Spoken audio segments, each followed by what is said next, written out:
नमस्कार। श्रीमद् वाल्मीकि रामायण अखंड पाठ में सुंदरकांड के अंतर्गत आज है षष्ठीतम सर्ग यानी कि 60वां सर्ग। आज के सर्ग में अंगद का लंका को जीतकर सीता को ले आने का उत्साहपूर्ण विचार और जाम्बवान के द्वारा उसका निवारण। तो चलिए प्रारंभ करते हैं आज का पाठ।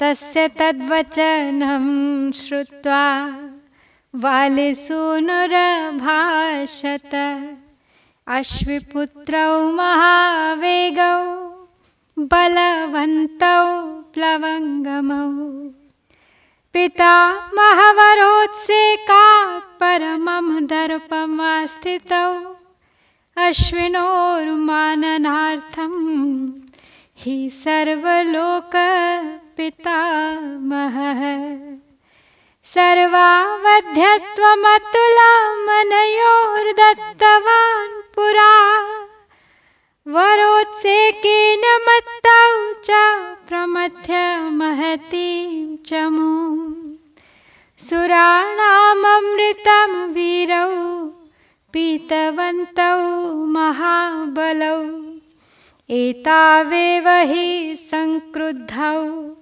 स वाजिरथकुञ्जराम्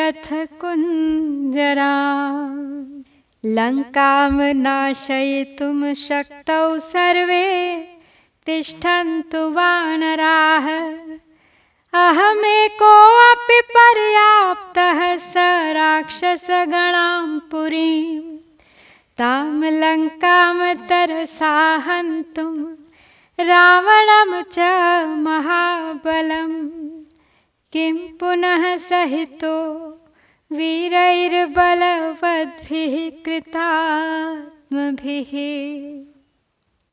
तो हनुमान जी ने सबको उत्तेजित कर दिया है, बता के पूरा वृत्तांत अपने लंका गमन का, लंका दहन का और सीता जी की प्रतिज्ञा का। तो हनुमान जी की वो सब बात सुनकर अब वाले पुत्र अंगद ने कहा कि अश्विनी कुमार के पुत्र ये मयंद और द्विविद दोनों वानर अत्यंत वेगशाली और बलवान हैं।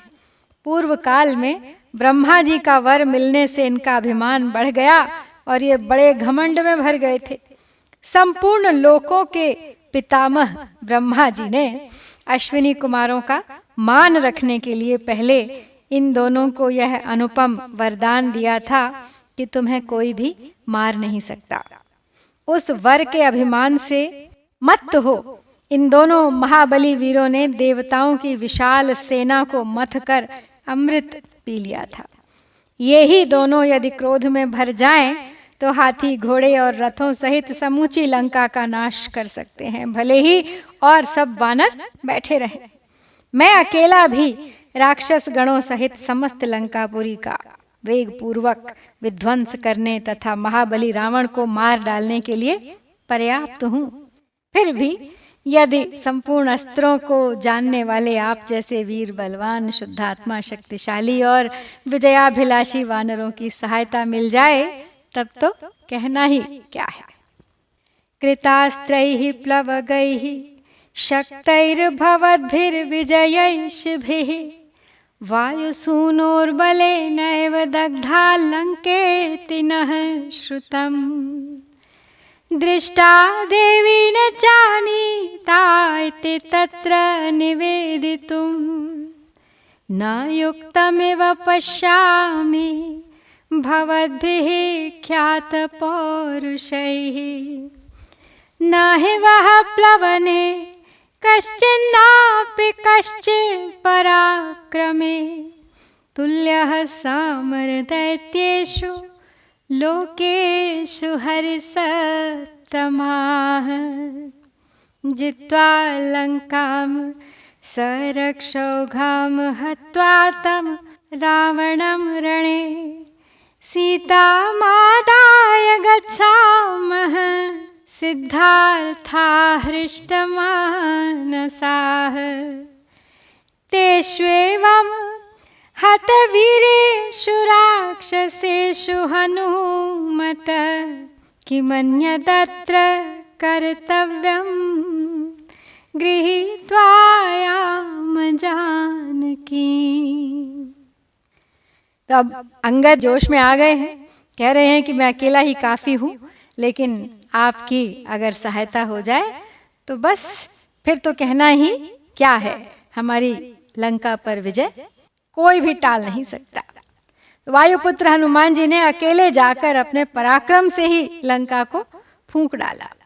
यह बात हम सब लोगों ने सुन ही ली। आप जैसे ख्यातनामा पुरुषार्थी वीरों के रहते हुए मुझे भगवान श्री राम के सामने यह निवेदन करना उचित नहीं जान पड़ता कि हमने सीता देवी का दर्शन तो किया किंतु उन्हें ला नहीं सके। वानर शिरोमणियों, देवताओं और दैत्यों सहित संपूर्ण लोकों में कोई भी ऐसा वीर नहीं है जो दूर तक की छलांग मारने और पराक्रम दिखाने में आप लोगों की समानता कर सके। अतः निशाचर समुदाय सहित लंका को जीतकर युद्ध में रावण का वध करके सीता को साथ ले सफल मनोरथ एवं प्रसन्न चित्त होकर हम लोग श्री रामचंद्र जी के पास चले।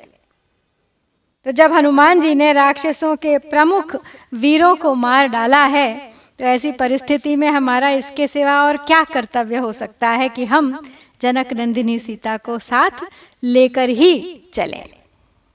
राम लक्ष्मण योर मध्ये न्यस्याम जनकात्मजाम किं व्यलीकैस्तुतान् सर्वान् वानरान् वानरर्षभान् वयमेव हि गत्वा तान् हत्वा राक्षसपुङ्गवान् राघवं द्रष्टुमर्हामः सुग्रीवं सह लक्ष्मणं तमेवं कृतसङ्कल्पं जाम्बवान् हरिसत्तमः उवाच परम प्रीतो वाक्यमर्थवदर्थवे नैषा बुद्धिर्महाबुद्धे यद्ब्रवीषि महाकपे विचेतुं वयमाज्ञप्ता दक्षिणां दिशमुत्तमाम् नानेतु कपिराजेन नैव रामेण धीमता कथं चिन्निर्जितां सीतामस्माभिर्नाभिरोचयेत्। तो आगे कहते हैं अब अंगद कि हे कपिवरो, हम जनक किशोरी को ले चलकर श्री राम और लक्ष्मण के बीच में खड़ी कर देंगे। किष्किंधा में जुटे हुए उन सब वानरों को कष्ट देने की क्या आवश्यकता है। हम लोग ही लंका में चलकर वहां के मुख्य मुख्य राक्षसों का वध कर डालते हैं। उसके बाद लौटकर श्री राम लक्ष्मण तथा सुग्रीव का दर्शन करेंगे।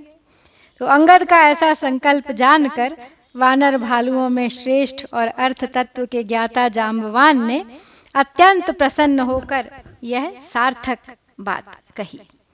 बोले कि महाकपे, तुम बड़े बुद्धिमान हो, तथापि इस समय जो कुछ कह रहे हो यह बुद्धिमानी की बात नहीं है, क्योंकि वानर राज सुग्रीव तथा परम बुद्धिमान भगवान श्री राम ने हमें इस उत्तम दक्षिण दिशा में केवल सीता को खोजने की आज्ञा दी है, साथ ले आने की नहीं। राघवो नृप शार्दूलः कुलं व्यपदिशन् स्वकं प्रतिज्ञाय स्वयं राजा सीता विजयमग्रतः सर्वेषां कपिमुख्यानां कथं मिथ्या करिष्यति विफलं कर्म च कृतं भवेत् तुष्टिर्न तस्य च वृथा च दर्शितं वीर्यं भवेत् वानरपुङ्गवाः तस्मात् गताम वै सर्वे यत्र रामः स लक्ष्मणः सुग्रीवश्च महातेजाः कार्यस्यास्य निवेदने न तावदेषां मतिरक्षमाणो यथा भवान् पश्यति राजपुत्र यथा तु रामस्य मतिर्निविष्टा तथा भवान पश्यतु कार्य सिद्धिम। तो जामवंत अंगद को समझाते हुए कहते हैं कि श्री राम ने हमें सिर्फ सीता को खोजने की आज्ञा दी है, ले आने की नहीं। यदि हम लोग किसी तरह सीता को जीतकर उनके पास ले भी चलें तो नृपश्रेष्ठ श्री राम अपने कुल के व्यवहार का स्मरण करते हुए हमारे इस कार्य को पसंद नहीं करेंगे। राजा श्री राम ने सभी प्रमुख वानर वीरों के सामने स्वयं ही सीता को जीत कर लाने की प्रतिज्ञा की है, उसे वे मिथ्या कैसे करेंगे। अतः वानर शिरोमणियों, ऐसी अवस्था में हमारा किया कराया कार्य निष्फल हो जाएगा, भगवान श्री राम को संतोष भी नहीं होगा और हमारा पराक्रम दिखाना भी व्यर्थ सिद्ध हो जाएगा। इसलिए हम सब लोग इस कार्य की सूचना देने के लिए वहीं चलें जहां लक्ष्मण सहित भगवान श्री राम और महातेजस्वी सुग्रीव विद्यमान हैं। तो हे राजकुमार, तुम जैसा देखते या सोचते हो यह विचार हम लोगों के योग्य ही है, हम इसे न कर सकें ऐसी बात नहीं है। तथापि इस विषय में भगवान श्री राम का जैसा निश्चय हो उसी के अनुसार हमें कार्य सिद्धि पर दृष्टि रखनी चाहिए। तो इस प्रकार तो जामवंत की इस सलाह के साथ ही श्री वाल्मीकि निर्मित आर्ष रामायण आदि काव्य के सुंदर कांड में 60वां सर्ग यहाँ पर पूर्ण होता है। इत्यार्षे श्रीमद् रामायणे वाल्मीकिये आदि काव्ये सुंदर कांडे षष्ठतमः सर्गः। ओम श्री सीता रामचंद्राभ्याम नमः।